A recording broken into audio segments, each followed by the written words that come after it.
Welcome back, everybody, to another episode of It's Called Football, the Premier League show done by Vendetta Sports Media. I'm Jerry Walker, as always, Jackson Fyda alongside me. Jackson, interesting weekend of football around the Premier League this weekend. What are your, just before we hop into it, initial thoughts? Exciting games. One that was had me thinking that the manager might get the sack the next day. So yeah, a lot of exciting stuff happened for sure. Absolutely. But how are you doing this Wednesday afternoon? Doing all right. Getting absolutely slammed by schoolwork right now. I know. So we have our homecoming game on Saturday, and then Monday I have two exams, and then Tuesday I have another exam, and then a presentation. So I'm basically getting boned right now, but Yeah, sounds like a rough weekend ahead. yeah, But at least you have the homecoming game. That'll be fun. yeah, that's true. Who do you guys play? Missouri State, number 9 in the country. Oh, damn. So big Yeah, one also. Are yeah, they're good. you still undefeated? Now we finally lost. Oh no. Yeah, we finally lost our first game to Bowling Green. Oh, okay. They good? Yeah, they were decent. We played terribly. It was 1-1 final and then final 10 minutes, two deflected goals both off of me in a 2-minute span won them the game. So it was kind of like it Oh, was a little bit it was like I was feeling good that Christian Romero had a worse, more unlucky game than I had. yes, he did. And that's what we'll start with. We'll start with that North London derby. Arsenal Tottenham 2-all. Relatively exciting match as well. And you've mentioned it. Christian Romero gets the own goal to give Arsenal a 1-0 lead. Heung-min Son had a game for himself. That was a good one. Two goals for him, both assisted by James Maddison, and Bukayo Saka got the second goal for Arsenal. But what are your thoughts on this one as you are the Arsenal fan? Um So it kind of went how I thought it would go when you watched. It was pretty even, Yeah. relatively. Like you watch it, it was very even. I thought we might have the edge just because we're the home team, and it looked like we would for a second. But no, I mean Tottenham came to play, and by Tottenham I mean Heung Min Son. Yeah. He had an absolute day and a half, like you said. The first goal, obviously, it kind of was deflecting around weird shots. Then the cross in, I believe it was Madison, into him, and then great finish off the post and in. That was after, of course, the Christian Romero own goal, which I mean was pretty horrendous. I'm Wasn't great. it because it like what hit his shin and then went in. I mean that's unlucky. That stuff happens for defenders. And you'd be able to like say, "Oh, it happens," but then later on in the game, handball off of him. First of all, can you explain it? I I know there's a double negative rule and all, but how is that not a sending off? Just in general, when you block a shot that's going into the goal with your hand, I don't care if it's incidental. How is that not still a red? I think it should be. I mean, brings back. I feel like if you stop a clear goal scoring opportunity, no matter what happens, even if it is an incidental handball, that still should be considered a red card. Exactly. So that's why I was. I mean, we got the penalty and we scored, so it's kind of hard to say much else after that. But like, I don't know how that's not a red card because it's not like Vicario was going to get to that. It was going in. Anyway, they get yellow card. We score the penalty with Saka, and then literally right after that, Jorginho decided to trip on the ball in the middle of the field, took his sweet time, then tripped, picked off by Madison. Quick counter attack, plays it wide right to Son, then just easy finish. Mhm. Yeah, 2 go ahead. Yeah, 2-2, and that's just kind of how it finished after that. But yeah, disappointing because it's not just that Tottenham scored, but they scored 2 minutes after we scored. Yeah. So it's kind of like, what was the point of all that sustained pressure we had for a bit, and then the ultimate penalty just to have Jorginho make a complete ass of himself, and then Son score one of the easier goals he'll score. Well, that was something that I was surprised about. Halftime substitution. You bring on Jorginho, take off Declan Rice, who, in my opinion, he didn't have a bad first half by any means. Calf strain. Oh, that's. Oh, was it? Okay, I missed that Calf aspect. strain. Yeah, no, it wasn't. It wasn't for any other reason, and that shows what happens when we sub out Rice. Yeah, yeah, because obviously Jorginho. not even 10 minutes later makes that error after you go up 2-1, and there we have it. Otherwise, Kai Havertz continuing to look useless, I will say. Yep. Subbed on, gets a yellow card, and that was about it from what I noticed of him on the pitch. So, Yeah. I saw an article claiming that he needs more of a key role with the team. I was like, no. He was given that opportunity and he didn't take it. yeah. And he's not taking his opportunity now from the bench. No, he should. He's been terrible and he needs to figure his situation out, but he should not be anywhere near a key part of the team right now. No, not at all. He should be brought on as that late time substitution, in my opinion, at least. But Mm, other guy that it looked like Arsenal was missing a bit was Gabriel Martinelli. And no Martinelli, that was definitely a little noticeable. Eddie Nketiah didn't have the best match by any means. It was over there where he was the one who filled in for Martinelli, and it seemed like a little bit was kind of off with that attack. mhm. Yeah, it because with no Trossard as well. Yeah, So yeah, without those two, just limp and attack on that side. I'd say wasn't very inspiring, to say the least. I mean, with Martinelli, he brings with him an incredible amount of pace. You know, not just technical, like he's pretty technical as well, but his pace is actually unreal, especially his quick acceleration. And that just terrorizes defenders. So yeah, we're missing that for sure. There's actually a fair amount of injuries going around Arsenal right now. Saka's picked up a knock. Rice hasn't been training, so he will not play today, I'm assuming. I don't yeah. think Saka will play. So yeah, we're actually missing quite a few players right now. I think an underrated injury is Thomas Partey. Him I as think people kind of sleep on his importance to that Arsenal team at times, but and yeah. ideally they'll all come back. It all seems like a little bit of knee injury, muscle stuff. So we will see. Who do you think is the advantage at the moment, Tottenham or Arsenal? Because right now they're tied in the table on points. Tottenham has a slight goal advantage, which is puts them up one spot over them in fourth. Arsenal in fifth. Do you think it's going to be one of those seasons where they're fighting with each other until the last day of the season for maybe even a Champions League spot? Yeah, I think Tottenham has the advantage right now. Because you go on the road and get a point, you're already a little ahead. Because when you pick up a point on the road in any of the North London Derby games, that's a huge deal just because of how tightly contested the games always are. Like you never see one team sweep it, apart from like last year when Arsenal did it, but Spurs was absolutely tragic. So no, they definitely have the like the advantage right now over Arsenal, I'd say psychologically.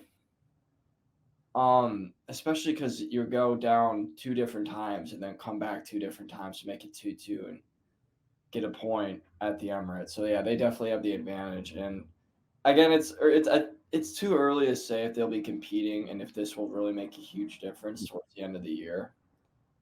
But I mean, it could.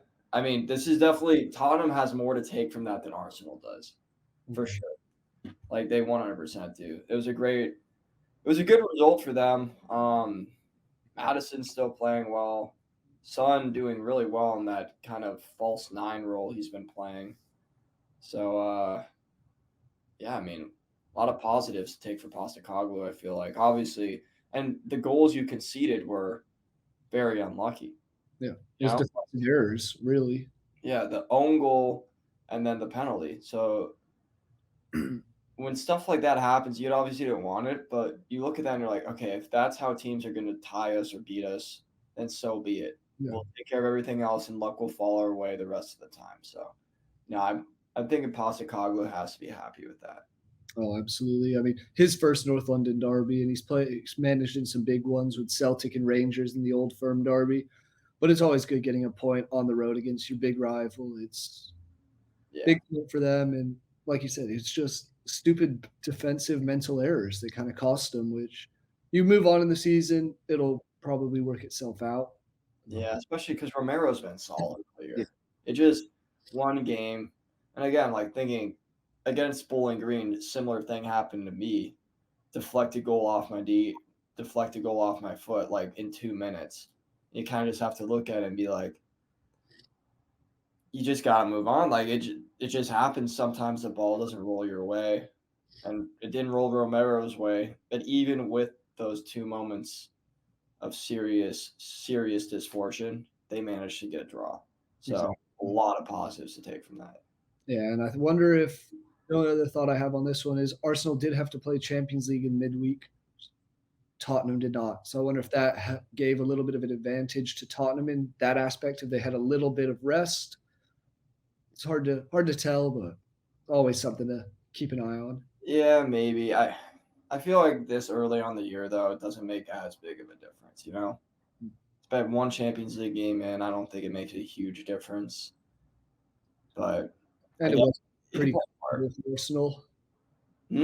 It was pretty comfortable for Arsenal in the Champions League this week. So Yeah, exactly. And it wasn't like it was a super close game, so I don't feel like that's a reasonable excuse. But I mean, it could play a little part with the fatigue for sure. But still, at the end of the day, it's not a huge difference maker right now. no, and another team that really proved that this week, playing in their first Champions League in a long time, is Newcastle. Drew 0-0 at AC Milan. That was a very they were on the defensive side majority of that, so definitely a draining one. Come out, play Sheffield United this weekend, and put 8 past the Blades. Yeah, this was. That was crazy. Dude, there are 8 different goal scorers as well. That's a remarkable thing. Like you have an 8-goal win, or you score 8 in any time is insane on its own. But you have 8 different guys. Usually, you'd expect, say, someone's going to get a hat trick, couple goals here for a guy, but no, it's 8 different scores, and that showed how lethal they were in that match. Yeah, Sheffield's got a lot to look at because they currently sit bottom of the league with 1 point. Losing by 8 doesn't help them with the goal difference. Now minus 12 compared to the next minus 9, minus 8 for Burnley and Luton, who each have a point. It's a bad look for the Blades, but exactly the kind of result Newcastle needed after a less than ideal start to the season. yeah, is an emphatic result for them. Like you said, they haven't had the best start. Still, even after that, sitting in 8th place with only 9 points. But man, winning 8-0 on the road, especially after a tough midweek Champions League duel against AC Milan, is huge for them. And 8 different goal scorers as well. When was the last time you've seen Botman and Dan Burn score in the same game? Never, never seen it. So no, huge for them. They just were better in every single aspect of the game. I mean, possession at 58%, 22 shots, 15 were on target. That's So an, that's insane number of shots that you are on target. Because what they had 2 that were off. think about it. 7 total off target. That's not that much when you have No, 22 total. That's an incredibly good percentage. So they were just firing offensively. So it wasn't like they just dominated the game, but they were clinical, which you see a lot of teams not often do in games like this. But Newcastle they were ruthless in this game. And do remember, they didn't score till the 21st minute. Yeah, So Sheffield United almost made it through a quarter of the game, more or less, 0-0. And then Newcastle just absolutely dropped the hammer on them. 5 goals in the second half as well. That's why I was wondering if Heckingbottom would get the sack. I, Because 5 goals in the second half, that means you have the whole first half to look at what happened. You're down 3-0, and then make alterations. Say something. Do anything to change what's going on. And that didn't happen. It actually got worse. So that's a really negative sign because that means either he's not able to make the right adjustments with the team that he has built, or the squad isn't reacting to what he wants them to do. So either way, it's a negative thing, whether it's the manager or the players at the end of the day who are kind of at fault primarily for that. At the end of the day, it's still a bad look for Heckingbottom because he's the manager. So if the players aren't doing their job, it's his fault. So I was wondering if he would move in a pole position now for the first manager to face the sack. I mean, after an 8-0 loss, and looking at their schedule, they have had some tougher matches. Had Tottenham, Man City, and now Newcastle. But even beside that, their 1 point was a 2-all draw against Everton. and then they lost to Forest and Crystal Palace, who aren't exactly powerhouses in the Premier League. Pressure's on Heckingbottom. I know both you and I in our preseason Vendetta Media roundtable picked Heckingbottom to be the first manager sacked, and it's definitely trending that way at the moment. Yeah, you'd have to say he's got to be the favorite. I mean, got to throw other names in there like Pochettino, Sean Dyche, but I think Heckingbottom's got to be the man right now. Sitting Those are- bottom of the table with a negative 12 goal difference. Yeah. 1 point after 6 games. And it's the point you made of they conceded 3 in the first half, and then it was just even starting the second half. 2 goals in a 5-minute stretch, 56 to 61 minute. You need to do something to change it, bring in some substitutions maybe, see what happened, and even looking at the formation Sheffield played like a 3-5-1-1, which it was like they were allowing and anticipating that pressure from Newcastle and wanted to defensively hold it and got picked apart in every aspect of the game. Yeah. It's just that's as embarrassing as it gets. 8-0 at home. Because you're expected to lose those games, but you want to compete at all times.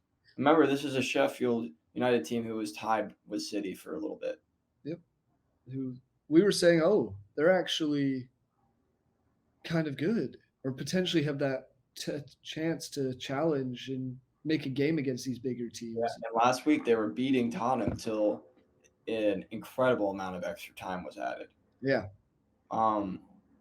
So they've been in these games, and then this game they just got picked apart.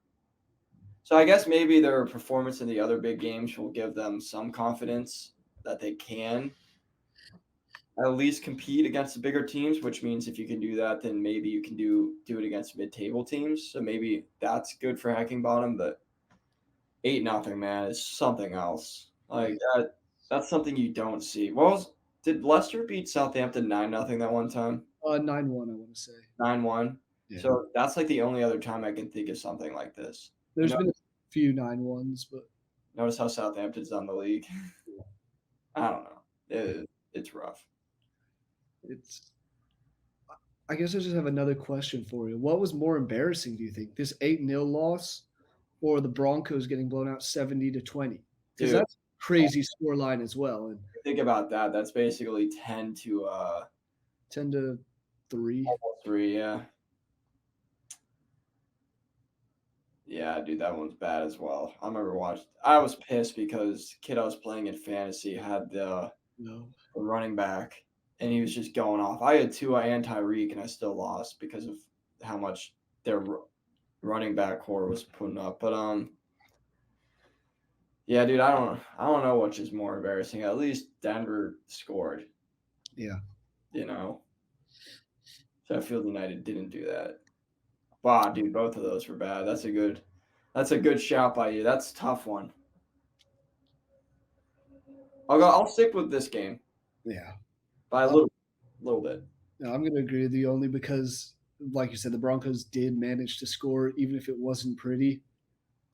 This one, just nothing went Sheffield's way. I don't even remember them really having a true target. I know they had some on target, but it didn't seem like any of them were ever going to go in. Yeah, they weren't threatening. Yeah. I mean, Nick Pope, I would say one of the more underrated goalkeepers in the Premier League, but dude, he is, and he deserves the England call up all the time. I feel like. I know Pickford's going to start because it's Pickford, and I just feel like he is the perfect keeper because he's a maniac. But I don't know why he wouldn't be one of the backups. Yeah, I think it should be like right now. Pickford, Pope, and Ramsdale seem like pretty straightforward 3 goalkeepers for England. Mm-hmm. The reason, something behind the scenes reason we're not managers of national teams, except for on FIFA, maybe. Oh yeah, Football Manager goes hard with that. Yeah. But I'm gonna move on to another game where you mentioned him, Pochettino. They have looked brutal. Chelsea lose yet again and have failed to score in the month of September in the Premier League. They have one more chance today to get a goal, and they're playing Brighton, so it might not happen. Might not happen. But that was bad. You got a guy sent off as well. Malo Gusto early in the second half. I mean, that was one of those VAR red cards as well. Mm. Initially a yellow, upgraded to a red, and after that, it seemed like they kind of just fell apart a bit. Mm-hmm. Dude, first of all, Nico Jackson has been terrible. I remember people had such high hopes for him, including myself. I was like, this dude could be a baller. And I know transitioning to the Prem is tough, but he has not been very good. Not been very good at all. But then again, neither is Chelsea as a whole. Mudryk, still terrible. Sterling, terrible. I still think Enzo's a baller. I just think he's in a tough situation. And he wants to leave, but unfortunately for him, he signed his life away with that massive contract. So, dumbass move on his part. Caicedo hasn't impressed for me. He really hasn't. No. And I feel bad for Thiago Silva because I feel like he doesn't have the support around him. Sanchez in goal, downgrade. I It's just bad across the board, and everything's just going wrong for him. And then Malo Gusto getting the red, and then Ollie Watkins scoring. Now, don't get me wrong, Villa's a good team. We've been saying it. I picked them to finish pretty high up in, I think, Europa League position. I think you picked them pretty high as well. So like we think positive things about this Aston Villa side, but what are we doing, Chelsea? It's not just this game where this has happened. This is every single game they've played minus Luton. It's actually crazy. Like I don't really know what's going on. You tied Bournemouth 0-0 the game before. So you look at this as a huge opportunity to get things going again. It's like we said last week. Huge game for them. You beat a good Aston Villa side who you probably are better than, I'd say, in terms of on paper talent. Oh yeah. You lose 1-0 and get a red card. So that's like a double whammy right there. Because not only do you have a man out for the next game, but you're way more fatigued because you had to play with one fewer guy on the field. But no, they've just been so uninspiring. Everything just feels so hopeless involving Chelsea right now. And I said it before the season started. I think Poch is a great manager, but I don't think he's the right man to fix this because I don't think any manager can fix this. This is an executive level situation. I think it's Bailey. I think it's their whole recruitment process, their whole attitude right now. I think needs to change, and I don't think that Pochettino can only do so much. Oh, absolutely. It's because I mean, at the end of the day, he's not the one playing. Sure, he's coming up with tactics, and I mean, I'm looking at the last two matches they had before this. At 1-0 loss to Forest, 0-0 draw with Bournemouth. They had 75% possession against Forest, 63% against Bournemouth. So they're having the ball way more. They're just not creating any clinical chances. Nope, not at all. And again, dude, I've never thought Mudryk's good. No. The only thing he's done that's remarkable for me is get called out by Joey Swole on social media. That's the only thing I can really think of that he's done remarkably. Like that's sticking out in my mind. That's a problem right there. Is- And again, Sterling's been terrible as well. what? They have scored 5 goals in their first three matches, three, Three three against Luton. So it's nothing too special there. Yet to score in the league since. Mm-hmm. And I don't know how it's going to change for them because Yeah, dude, they're missing Nkunku so much. yeah, Probably say his name correctly. in Cuckoo. Yeah, I think that's how you say it. But they're missing him so much, I think. And even looking at their schedule, away to Fulham, away to Burnley, then it's just absolutely brutal stretch again. Yeah, it's rough. This is like as rough as a schedule as I think I've ever seen anyone have in a stretch. Home to Arsenal, home to Brentford. Brentford's the one easy game, but that won't be easy because that's a London derby. At Tottenham, home to Man City, at Newcastle, home to Brighton, and at Man U. Dude, until December 9th, they've got to go through all this.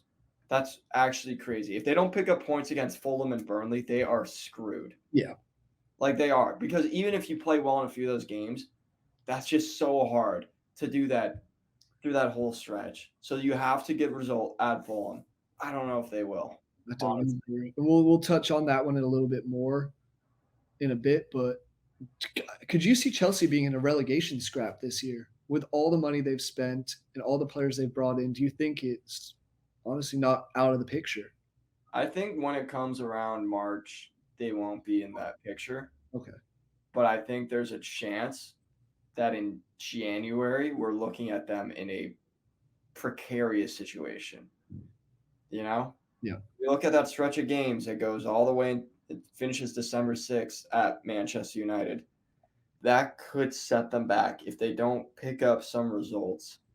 It could set them back astronomically to the point they're lucky that the bottom is as bad as it is this year. Oh, The absolutely. bottom is bad. It is one of the worst disparities I feel like in terms of team ability I've ever seen in the Premier League, where the bottom 5 teams are just so much worse than everyone else.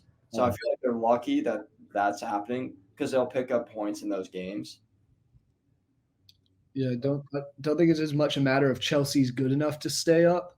I think it's more the fact that there's definitely at least 3 teams that are far worse than them. And Yeah, in the day, as a Chelsea fan, that's what you would want to see, want to hear, and see how it goes because they've got their work cut out for them. I yeah. think they lose today against Brighton. We'll see on that. Starts in an hour or so. But I did see a stat this morning which kind of surprised me when I saw it, but makes a little bit of sense. The expected goals. Only 2 teams have won the expected goals in every match this season. One's Man City, and the other's Chelsea. Hmm. Talk about one team being clinical. Man City, undefeated still, and the other is Chelsea, who has not put away any of their chances. They're not finding the back of the net. It's just bad attacking. Yeah, they have no bite in attack. No bite. And I do think Cole Palmer can actually help a little bit more with that over time. I still think he's a baller. I just think he went to a terrible situation. Yep. But Nico Jackson is not the answer. No. They Aubameyang wasn't the answer last year. They just can't find a striker right now. Nope. But yeah, they can't find a playmaker in general. Yeah. I mean, think about Chelsea teams of old that were good. And Hazard, Didier Drogba. You go through a bunch of names of these really good players who could just play make like no one else, whether that's scoring goals, creating chances for other people. Frank Lampard, absolute gamer. They don't have anyone like that right now. No one. Maybe Enzo, you could argue, could be if you had the right pieces around him. But even then, he doesn't. So, I don't know. Meanwhile, we did talk a lot on Chelsea. I want to talk on Villa a little briefly because at the end of the day, they were the team that won. They're now in sixth in the table, ahead of the likes of West Ham, Newcastle, Man U. It's they've we talked about how you mentioned that we thought highly of them. They've they've impressed at times. Sure, it hasn't been the easy or the hardest of schedules. Their wins are over Everton, Burnley, Crystal Palace, and now Chelsea. But these are the games that we're seeing a team like Villa win and a team like Chelsea lose or draw. Yeah. And again, like we said, we thought they've improved on where they were last year when they were good. And they're honestly showing good signs this year. Some less than favorable results, sure. The thrashing against Newcastle wasn't great. But like you said, they're picking up games against Chelsea, beating Crystal Palace. They're beating teams that they should beat, and occasionally getting results against teams they shouldn't. And that's a recipe for a team that could go on to have a pretty good season. And Oh, Emery is building something, and once he gets them gelling, they could be a very, very good team. Just add a few more pieces. Yeah, they could be very good. They're having a decent year. Not outstanding, but they're in sixth place right now. 12 points. That's pretty damn good. Now, oh, it does feel like it feels like they've kind of flown under the radar with how they've done because they haven't beaten anyone big, but they're picking up the results they need to. And if they keep doing that, they're going to be fine. yeah, and I feel like this Aston Villa side, they got off to a bad start. Obviously, the 5-1 thrashing, but also losing Tyrone Mings, captain and star center back in the first game Mm-hmm. of the season. They've had their backs against the wall to an extent, and they're finding ways to continuously impress and continuously win matches. Hmm. We've talked about how good Matty Cash has been, and he continues to play well. That defense, anytime you get a shutout, a clean sheet, it's props to the defense, and we saw that again. Yeah, who started in defense for them? This week it was Lucas Digne on the left, Pau Torres and Ezri Konsa in the middle, and Matty Cash on the right. So yeah, even without Tyrone Mings, Pau Torres, very good player, Spanish national team level player. Consa's not bad himself. Obviously, Mings would be starting if he wasn't there, Yeah. or if he was available. But Consa's good, and then Cash and Digne. Digne's got a vast amount of experience, good player, and Cash. We both rate Matty Cash, No, like absolutely. especially dude his ability to attack coming from that fullback position on both sides. Yeah. Very, very good. So they've got that. They've got a good little base. Uh, He's he's tied as their leading goal scorer with about 5 others in the Premier League this season with 2 goals. And that also right there shows that it's not like you're relying on one guy to get you goals. It's coming from everywhere. Leon Bailey is 2, Matty Cash, Moussa Diaby, Duran, Douglas Luiz. All these guys are finding ways to score, and it's very beneficial for a team when you have multiple outlets to create chances and to finish them. dude, listen to these to the players they're able to take off the bench as well. Tielemans hasn't earned that starting spot yet. Very, very good player, like incredibly good player. He's on the bench. Duran, decent. Bailey, very, very good. Bailey's a very good player who is a starter for them, I feel like. It just I didn't think start this he game. just didn't mismatch. Yeah, it just didn't start this game. Den Donker, very good player, Belgian national team level player, off the bench. Jacob Ramsey, very exciting young player. Very good as well going forward in attack. And they also had Long Lay on the bench. Barcelona experience, French national team experience, Tottenham experience. So they have guys. Robin Olsen in goal if they want. Yeah, That's their backup. Swedish national team keeper. So it's they've a got very sneaky good team. yeah, they've got very good players, very good depth. So once they get things flowing, they're already in a good position. So once they get things really flowing, they're in for a good season. And I think Emery is the right manager for them. He does really well with these sides that are good but not great. He finds a way to take them to a level where they are outplaying where they should be. We've seen it with Villarreal, Sevilla. That's when he does his best. And I think it's going to be the same with this Aston Villa side. Yeah, I think it will be. He's such a good manager, and he finds ways to get it done with the lesser teams. Just Mhm. good players around him, and I mean, I love Martinez as a goalkeeper. I just think he's very entertaining. He's really good at what he does, and they almost lost him in the summer. I think there was talks of him transferring out, but Mhm. good thing they've kept him.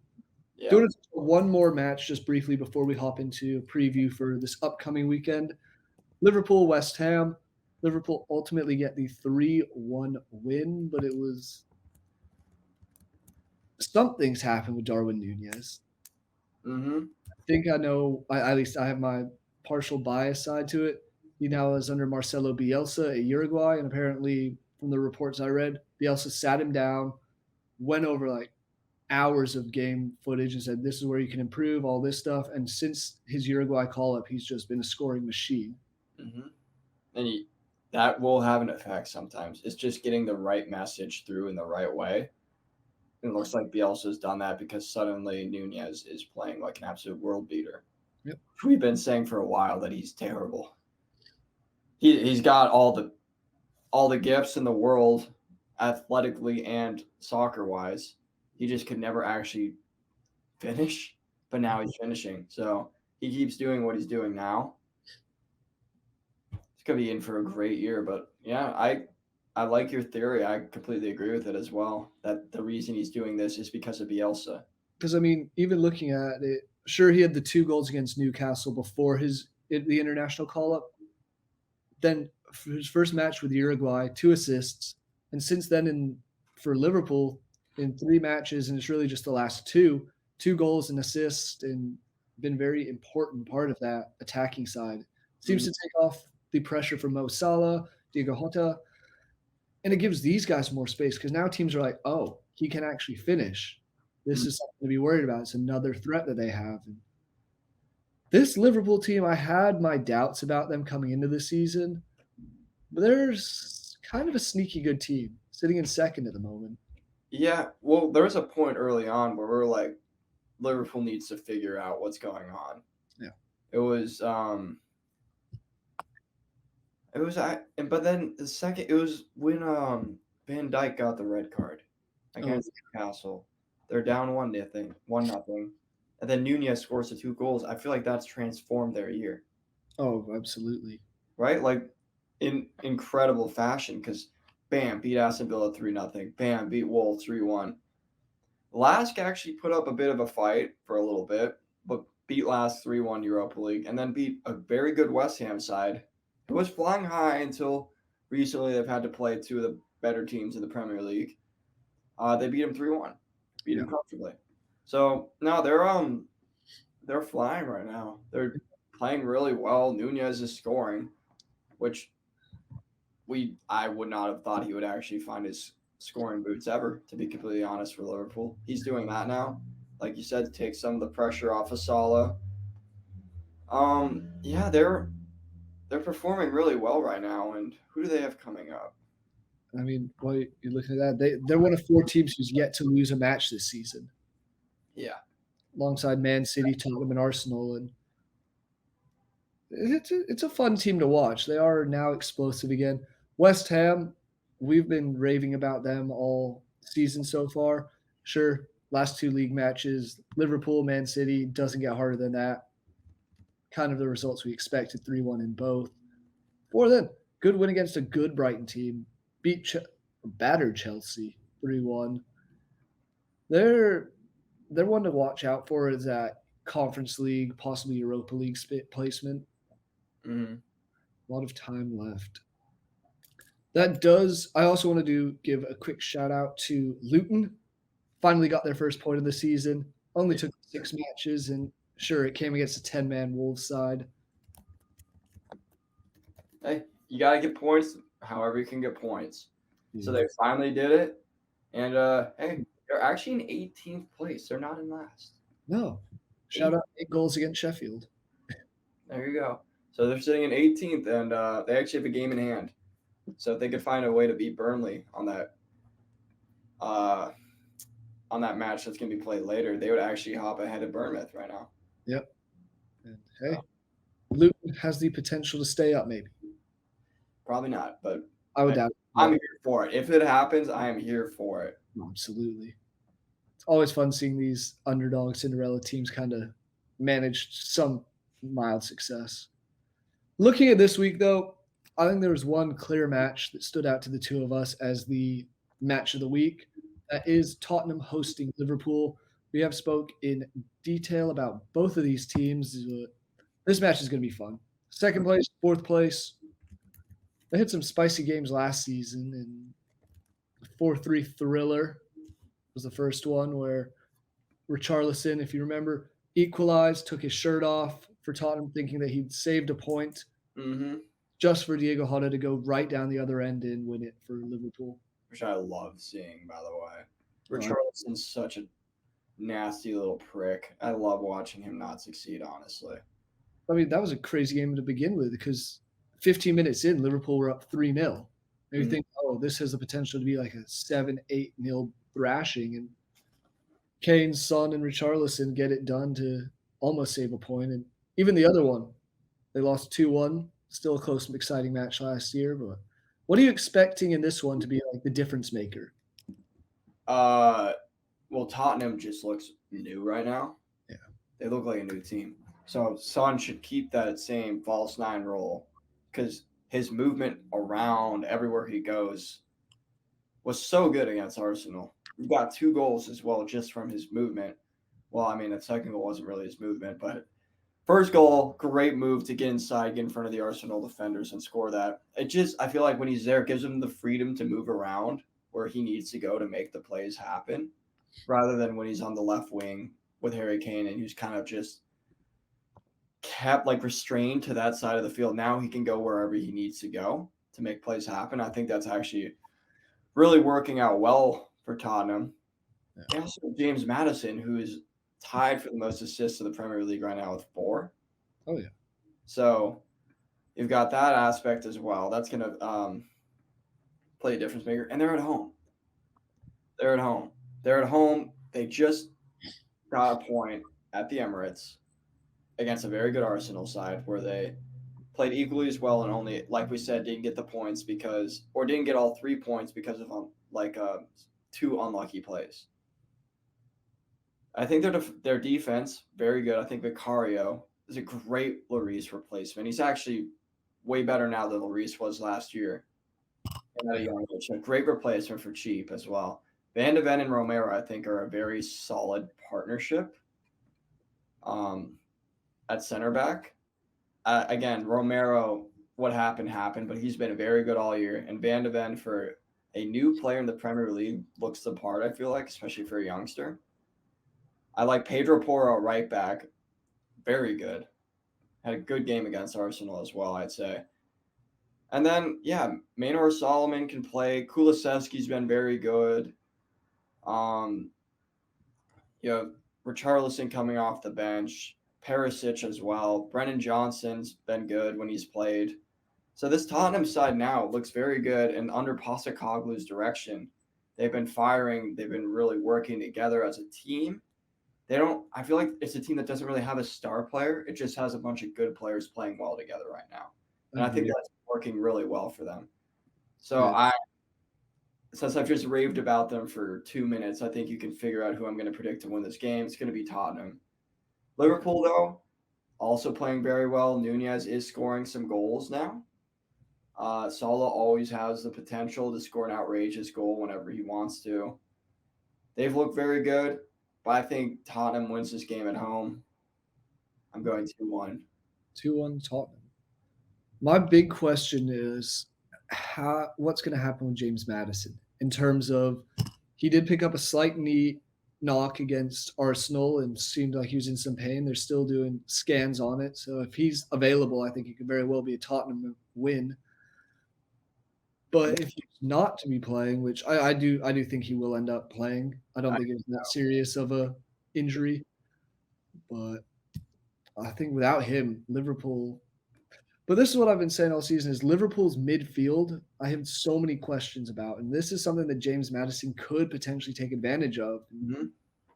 Get in there. I would say he's better than Dominic Szoboszlai. Yeah, Szoboszlai is good, but I think Madison right now is better. Mac Allister hasn't overly impressed since his move from Brighton, and then Curtis Jones, still a younger guy, so still fighting up there. But I like the Tottenham midfield. I like the Tottenham team. I just have a feeling that this is going to be some sort of Liverpool has looked so good recently. They're flying. 3-1 in their scored 3 goals in their last 4 matches, and then 2 against Newcastle the match before. They have everything going their way. I am going to take them to win. Mm-hmm. I think it's going to be 3-2. I think it's going to be another really exciting game, and probably a late winner by Darwin Nunez. I'll put that one.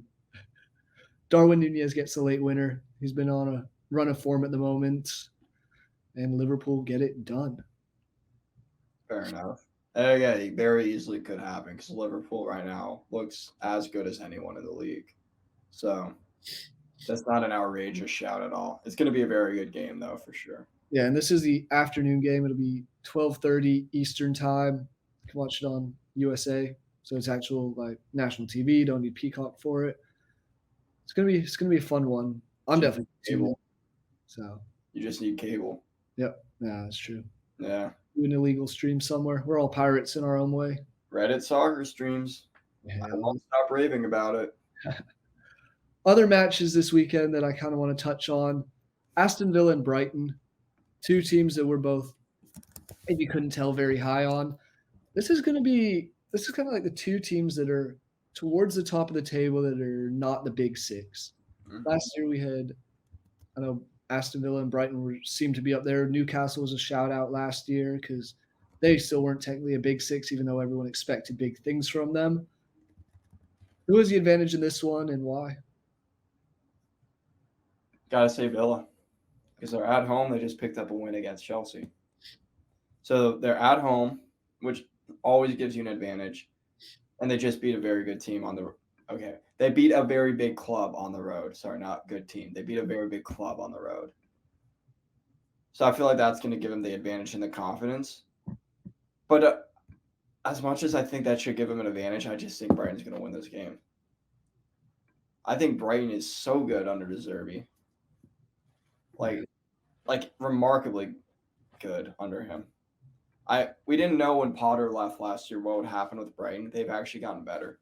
Yep. They've by far gotten better, and they've still been losing star players left and right. Trossard, McAllister, Caicedo, and they're still doing what they're doing.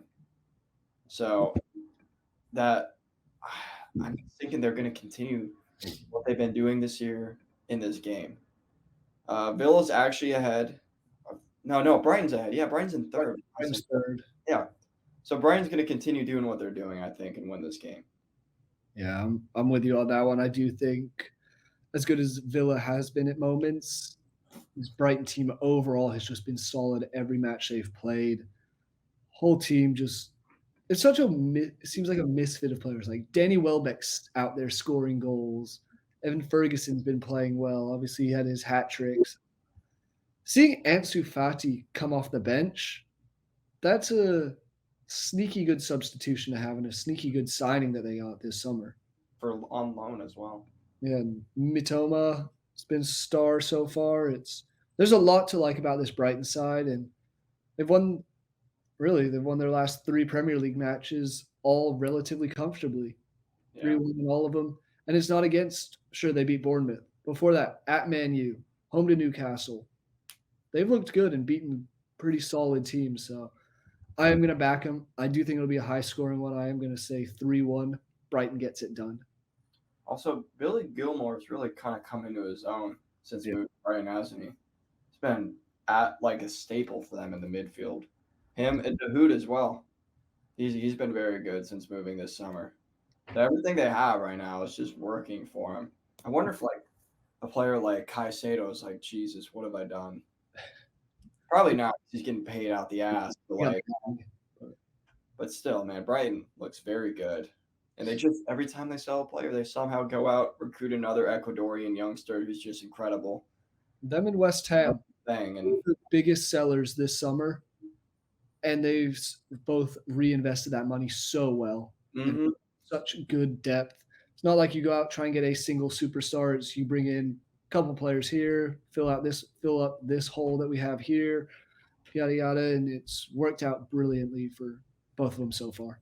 And I think the team aspect is working better for Premier League sides than focusing on star players. Chelsea. Obviously, Man City, yeah, whatever, but all those players, they play as a team.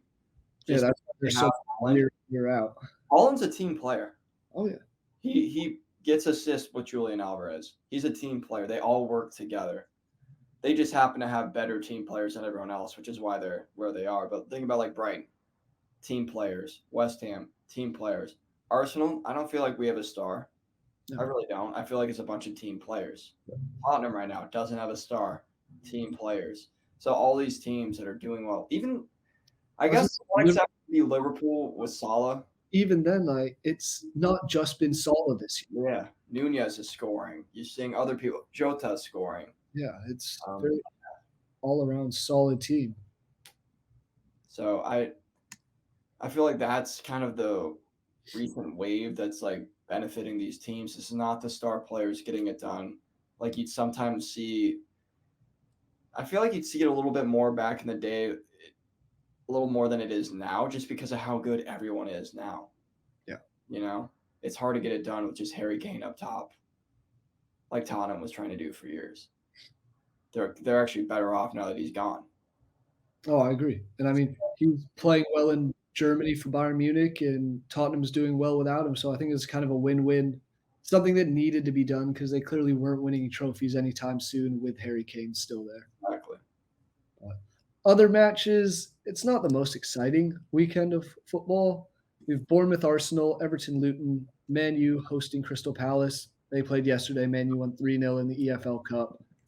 Newcastle, Burnley, that could be another thrashing in my opinion. Yeah. I'm hoping they figure it out. I had high hopes for Vincent Company. Yeah. Especially defensively. Yep. It's a bloody defender. But no, they've been leaking goals. Yeah. Like I talked so highly. I think I picked them to finish like 15th.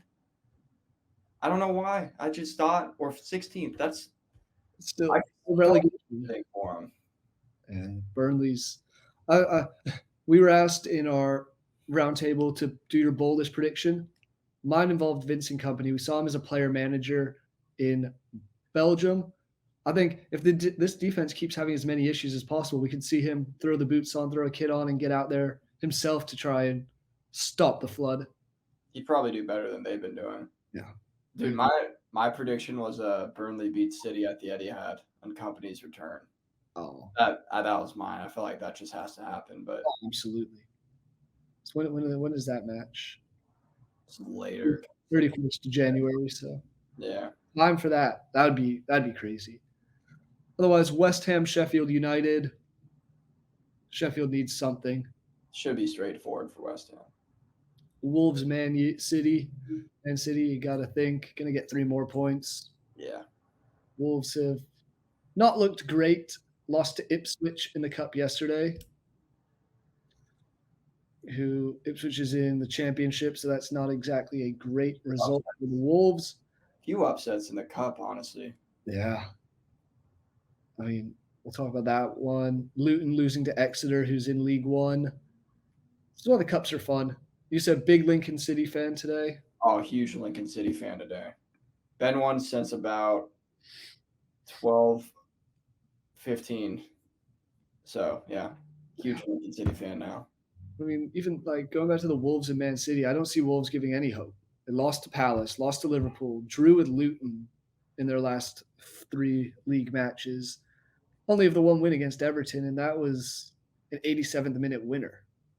So less than an ideal start for them. Kind of lucky there. They got unlucky, I'll say, in that first one with Man United. Could have had a point there, but I think City runs rampant at their stadium at the Molineux. 100%. Forest, Brentford on Sunday, and then the one that we'll talk a little bit on, Chelsea away to Fulham, another London derby. Honestly, it's hard not to back Fulham. Mm-hmm. My bet, Fulham to win, Chelsea not to score. Or Fulham win, draw with Chelsea not to score. That's a very safe bet with what we've seen. Fulham is having the year that I thought they'd have. I think a lot of people thought they'd have so far. Solid. Not very exciting. They're not like they were last year where for a bit we're like, but they're very solid, doing what they need to do. Chelsea, terrible. So, yeah, Fulham. I'm going with Fulham. They win this game. I think it's a 1-goal win for them. I think 1-0 honestly just feels right. Yeah. Yeah, I don't think Chelsea scores. They don't have anyone who can score. Like, who's going to score for them? No one. So, yeah, got to go Fulham. Yeah, I'm with you. I think it's going to be a Fulham 1-0 win. They've been less than appealing this season, though, which it's kind of just surprised me a little. I thought they'd be probably around this mid-table, but I thought they'd be on the upper half of the mid-table. I felt like it was a second-year hangover. Yeah. Not to a serious extent where they get relegated, but where they're just kind of like, meh. I mean, it's still a change in their tactic the last few years, even in the Championship. Get the ball to Mitrovic, let him cook, let him score. He's now gone, so they're relying on a couple other players. Raul Jimenez up top, William Pereira. So I think it's still that learning process of everyone trying to gel together, and they're trying to get their new tactic down, new style down, and eventually they might have a little bit of a break. But this could be a very big one for them. Yeah, they get a win. Again, anytime you beat one of the big 6 clubs, might as well say big 7 now with Newcastle. Yeah. But one of the bigger clubs, it's just a huge, huge mentality boost. So, yeah, huge result for them if they can pick up a win. Yes, it is. Well, Jackson, any final words on the Premier League or anything else football related?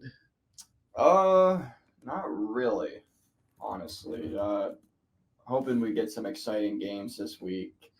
Excited to watch some cup games today. Yeah, we've got some good ones, that's for sure. Apart from that, not really a lot. Everything I'm seeing here is stupid. I'm seeing more about Pochettino being under pressure, but that's not really news. That's kind of just anyone who has any common sense kind of just Anyone who's watched Chelsea the last month. yeah. A lot of Chelsea news actually now that I'm looking at it. But yeah, hopefully we get some good games this week, maybe some upsets. And yeah, Tottenham versus Liverpool should be an absolute cracker of a match.